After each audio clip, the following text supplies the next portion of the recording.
how to unmute someone on WhatsApp. Hello everyone, I am Bishaka and welcome to our channel. Now let's get right into the tutorial. Firstly, go ahead and open WhatsApp on your device and make sure you are signed in.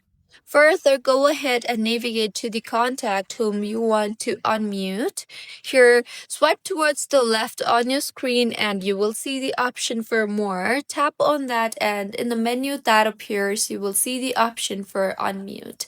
Tap on the unmute option and with this, that particular individual will be unmuted. So this is how you can unmute someone on WhatsApp. If you find this tutorial helpful, please like the video and do comment if you have any queries. Also, do subscribe to our channel for more helpful tutorials like this. See you on the next one.